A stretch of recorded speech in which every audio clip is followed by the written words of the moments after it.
Hello guys, as always, thanks for tuning in. Jay Helmsing here.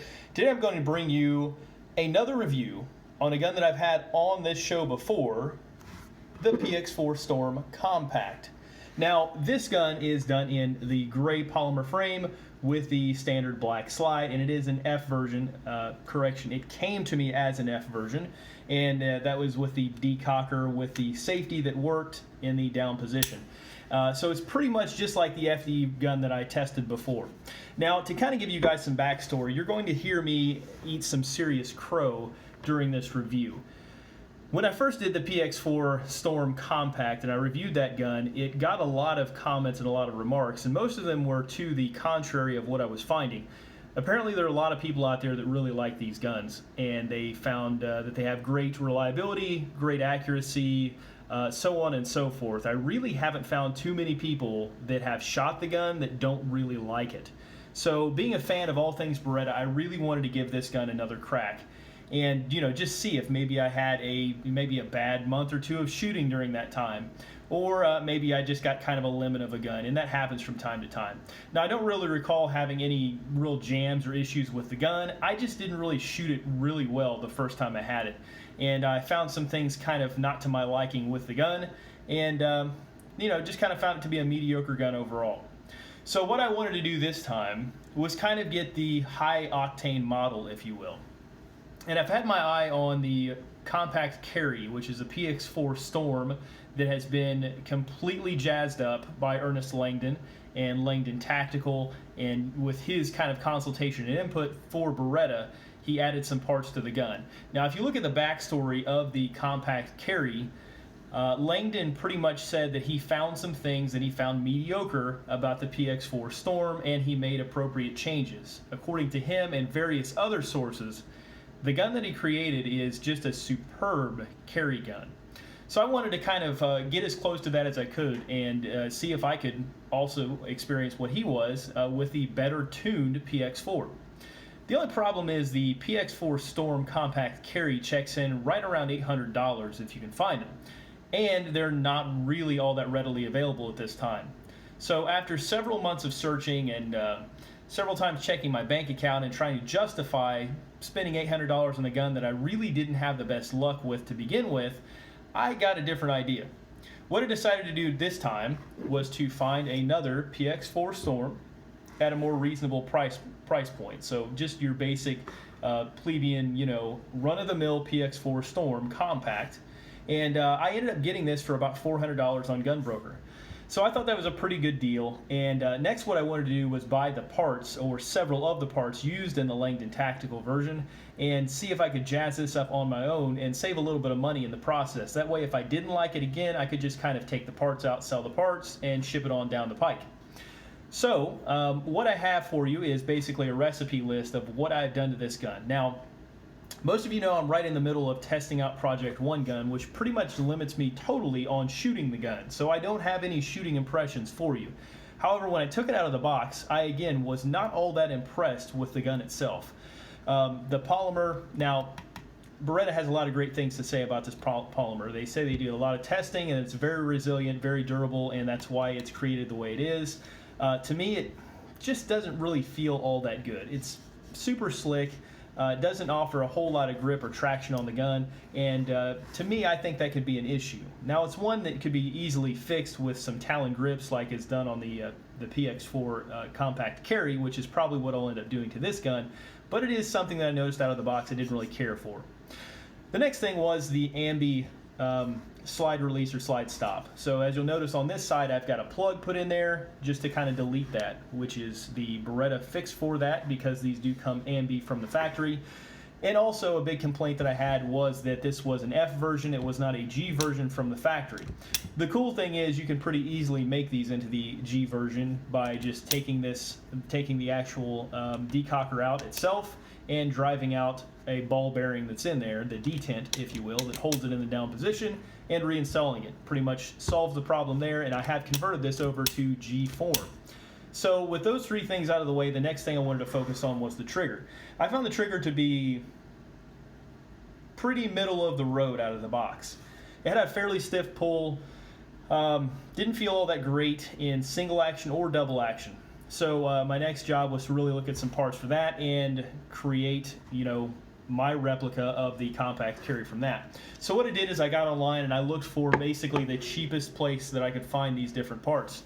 So what I did is I've got $400 in the gun itself with the gray frame, which I think is kind of a cool touch there. The next thing I look for is a steel trigger. So the actual trigger itself is steel on the compact carry, and I believe they call it the steel competition trigger if you buy it from Beretta. I ended up finding this trigger for $42 from MGW or Midwest Gun Works, and I promptly put that one on order, and that has made a big difference. So I'll kind of get into the after effects of this in just a moment. But the original kind of plastic trigger, some people don't have much of a problem with it, but I find on these double action guns with the longer pull, you're really building up quite a bit of friction as you sweep through that, because the trigger essentially has to kind of rotate and slip a little bit on your finger. So the steel trigger does do quite a bit in making the gun just feel a little bit better in the hands. The next thing I ordered was also from Midwest Gun Works, and that was going to be the D spring to kind of quell a little bit of that really stiff pull and whatnot that I found on the original gun. And the D spring is also put in the Langdon tactical version. I found that for $5 at Midwest Gun Works. Next, I moved to the competition trigger group. Now I'm going to take this apart really quickly because it's fairly easy to do with PX4.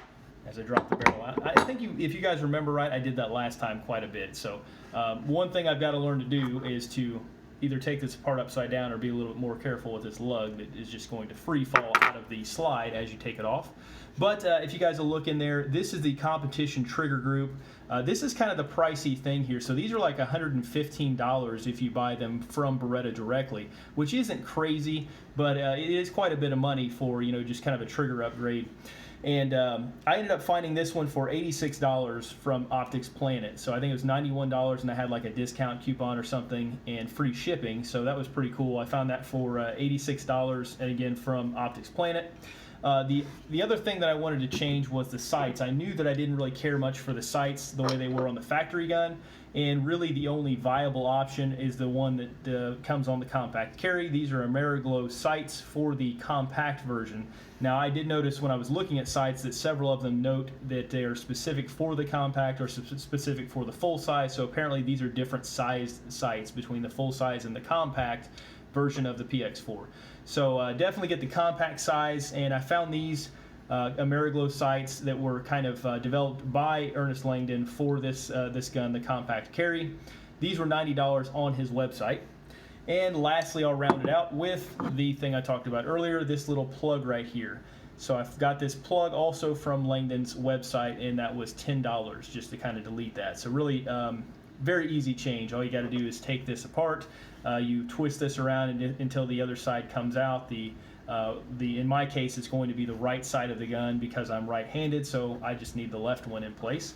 But you just kind of twist that, work it out, you take that side out, you put a plug in there, and then once the trigger bar and everything's out of the way, you can easily just kind of twist it up and get that locked into position. And yeah, it doesn't look the best in the world, but it gets rid of that Ambi kind of slide release that just seemed to get in the way a little bit, especially if you don't do a lot of left-handed shooting.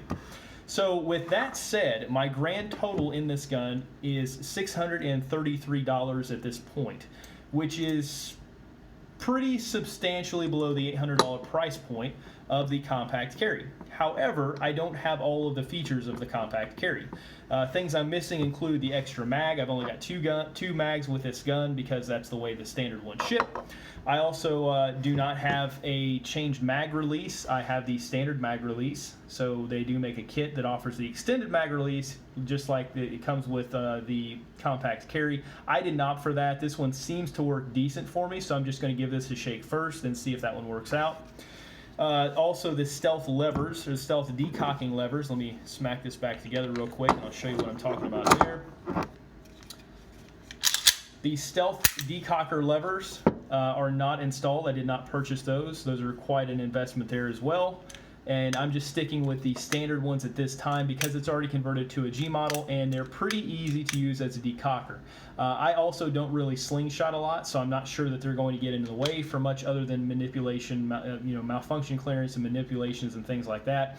And in that case, if I kind of boo-boo my hand a little bit, I don't really care, but I think these are going to offer quite a bit of real estate and kind of a backstop for my hand to work against. So I'm just going to run them the way they are now and see if I have any issues with these stock levers and if I really want a more low-profile version. My big concern with the stealth levers is that they seem to be much more flush, and I think I'd have a little bit more difficult of a time getting these to decock, or really getting my thumb up there to decock it effectively without some practice.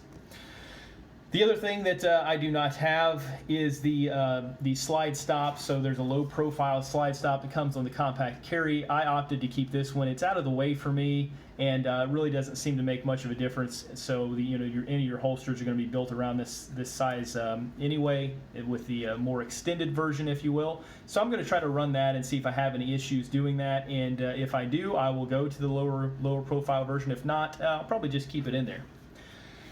The other thing you'll notice missing from here is the Talon Grip. I will probably do that just because I don't really care much for it, especially the sides of this grip here, where you're really, especially in this area, you're really going to be planting that support hand in there, and there's just not a lot of place for you to develop much friction and really wrench down on the gun. So I'll definitely be putting some sort of traction device in here. If not, may end up getting it stippled if I can find somebody that is pretty qualified in doing that with this specific polymer. And lastly, the slide is just the standard slide. It is not Cerakoted from the factory as the compact carry version is. So that's going to remain like this, and I'm just going to kind of run it with the factory finish, which is considerably slick. It's not quite Gen 5 Glock territory, but it is pretty slick for a finish, and it doesn't seem to be super durable. So I've already got some nicks and bangs in this, and I really haven't taken it out and done anything with it yet at all. So just some things to note there. So with all of that said, this big mouthful that I just spit out, I do believe that the compact carry is a heck of a deal if you want all of those changes made. So in other words, if you like the PX4 Storm and you want to jump in with both feet and really get the high octane model, you're going to be money ahead by getting, even if you pay full price, $850 for the compact carry. You just can't really replicate it for much less than that with all of the changes made. Now, if you want to kind of a la carte it like I did, you can probably cut corners and save some money. And again, I've got about $630 invested in this gun as it sits, and I pretty much have the same exact trigger group and everything like that the compact carry does. Now, let's get on to some of the things I experienced while actually putting the parts together.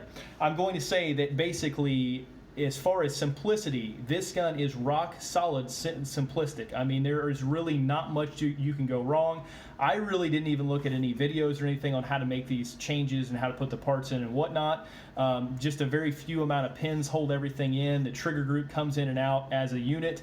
The spring is easy to change. Everything in here is very, very easy to work on and very easy to change, and there are very, very few amount of parts in it. So it's actually very well engineered in that area. I really have no complaints as far as modifying the gun, except for one part. That part is the sights. These sights were probably the most difficult sights that I've ever replaced on any gun that I've ever had, and I've probably changed at least 50 sets of sights in my time. Now, the reason that they're difficult to change is has to do mostly with one thing, I believe. So some sights you get that are they're just a very tight-fitting sight set, which these were a tight-fitting sight set. Now that is exacerbated in this gun because Beretta does something that I don't think I've seen on any other gun, and apparently they put the sights on the slide and then they coat the sights and the slide together, and then what I'm gathering is they must put the dots in after all of this. The reason I say that is because my sights were essentially coated or painted into the dovetails. This factory coating, this Brunaton or whatever they call it, was put over the factory sights, making them kind of glossy appearing. And as I went to move them out, you could actually see places in the slide where those sights set as the slide was coated. So as you can imagine, it was a monster of a time getting these sights out.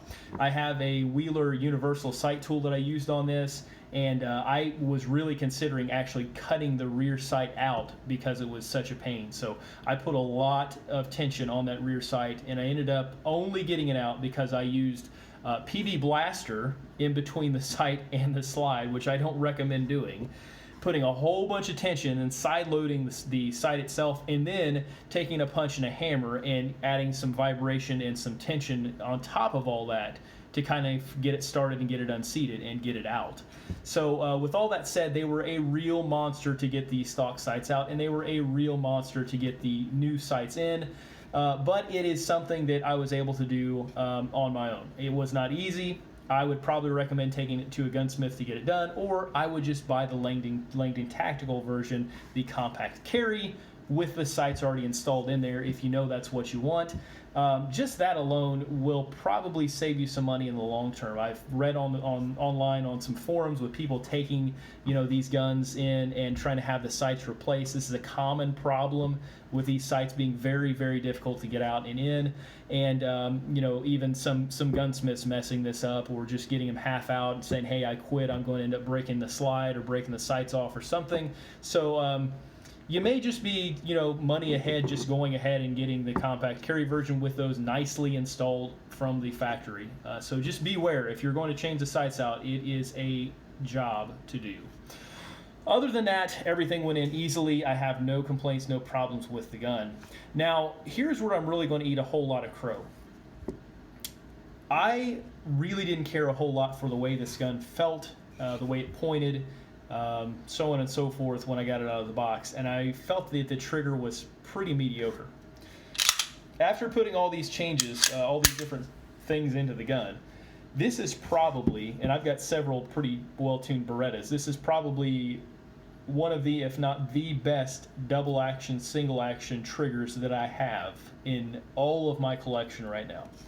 So with those changes in there, I don't have a pull gauge or anything to kind of give you any numbers on this, but the double action is just ridiculously smooth. I mean, we're talking like tuned 226, 229 area type trigger.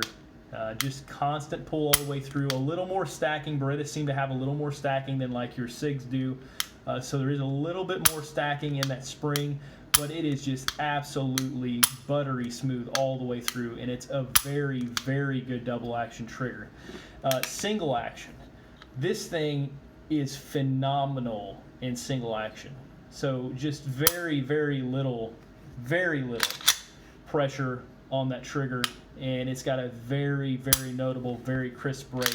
Again, probably one of the best single actions that I have. It rivals some of the tuned CZ guns that I've shot out there, like the Tac Sport and whatnot. I mean, it is just an amazing single action trigger. And again, the double action, I don't know that you could ask for a whole lot more. It's definitely serviceable still. There's definitely, you got to put a little bit of force behind it, and it acts like a double action, but it has an unreal trigger on this gun now. I also noticed that, to have a little bit different of a recoil impulse before, but obviously with the rotating barrel instead of the tilting barrel, I do expect it to shoot like a typical Beretta single action, double action, to stay very flat in my hand. So I'm really looking forward to shooting this gun. With that said and all that out of the way, I really, like I say, I can't give you any shooting impressions on this gun, but from what I've seen, what I've noticed in just making the changes that I have, it is a night and day difference. And I'm confident in saying that I misrepresented this gun by basically just testing it in stock form and kind of giving it smacking, some sort of a review on it and putting it up. So if all of you guys out there, you Beretta PX4 fans, can forgive me, definitely looking at testing this gun out, really kind of putting it through the ringer and really, putting some time in on this platform, because I really feel this is just an amazing trigger, and it's a nice compact package. It's roughly the same exact size as your standard Glock 19, which, as you know, I've been carrying quite a bit, and carrying exclusively, actually, and shooting exclusively. So I really think that's going to be quite a winner. The other thing that I kind of harped on last time was that and watch this, I'm going to take it off upside down so I don't wreck myself this time.